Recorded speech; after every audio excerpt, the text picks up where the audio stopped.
राम मांसाहार करायचे हे मी ओघात बोलून गेलो असं आव्हाडांनी स्पष्टीकरण दिलंय। कोणाच्या भावना दुखावल्या असतील तर खेद व्यक्त करतो असं म्हणत त्यांनी खेद व्यक्त केला आहे। तर जितेंद्र आव्हाड यांनी आपल्या विधानानंतर स्पष्टीकरण दिलं आहे। राम तुम्हाला निवडणुकीच्या रिंगणामध्ये आणायचा आहे। जितेंद्र आव्हाड यांनी भाजपवर अशी खोचक टीका सुद्धा केलेली आहे। तर राम मांसाहारी असल्याचं काल जितेंद्र आव्हाड म्हणाले होते आणि त्यानंतर राज्यभरातून संतापाची लाट उसळली। भाजपकडून आंदोलन केली जात आहेत, यावर राम मांसाहार करायचे हे मी ओघात बोललो असं स्पष्टीकरण जितेंद्र आव्हाड यांनी दिलं आहे। तर कोणाच्या भावना दुखावल्या असतील तर ते मी खेद व्यक्त करतो असंही आव्हाड म्हणाले। यावेळी त्यांनी भाजपवरही टीका केली। इतिहासाचं विकृतीकरण करणं हे माझं काम नाही, पण काल जे मी बोललो ते ओघात बोलून गेलो। असं आहे की खेद म्हणजे खेदचा अर्थ तुम्ही लावा ना, शाब्दिक प्रयोग काय आहेत ते आनंद देवेंनी शोधावे। आता ते जे काय म्हणतात ते मी म्हणावं असं कधी शक्यच नाही। खेद व्यक्त केला म्हणजे मला दुःख झालंय। तो आमचा मर्यादा पुरुषोत्तम राम आहे, शबरीचं बोरं खाणारा राम आहे, जातीपाती न म्हणणारा राम आहे।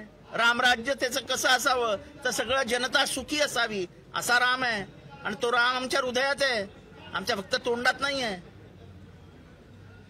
आणि राम राम राम जे करतायत त्यांना मला एक सांगावं असं वाटतं की तुमचा राम तुम्हाला बाजारात निवडणुकींसाठी आणायचा आहे। आमचा राम जन्मापासून आमच्या हृदयात आहे आणि तो हृदयातच राहील।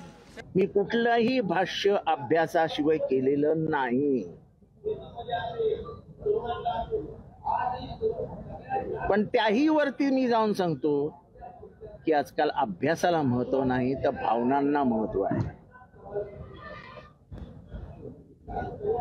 आणि त्याच्यावरती मी एवढंच बोलेन की जर माझ्या कालच्या वक्तव्यामुळे कोणाच्या भावना दुखवल्या गेल्या असतील तर मी त्याबद्दल खेद व्यक्त करतो।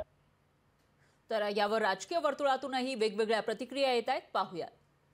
विकृत बोलणारा जितेंद्र आव्हाड याच्यावरती मोका लावला पाहिजे, याला जेलमध्ये टाकलं पाहिजे। महाराष्ट्राचे मुख्यमंत्री एकनाथजी शिंदे, देवेंद्रजी फडणवीस, अजितदादा पवार यांना माझी विनंती आहे, याच्यावर मोका लावा, याला जेलमध्ये टाका। नसता महाराष्ट्रातली 12 कोटी जनता याचं तोंड फोडल्याशिवाय राहणार नाही।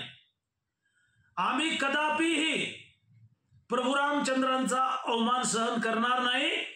माननीय शरद पवारांनी अशा विकृतीची हकलपट्टी केली पाहिजे, नसता हा तुमच्या पक्षाचं रामनाम सत्य करेल। लोकशाही मराठी ऐका, पहा, जागरूक रहा।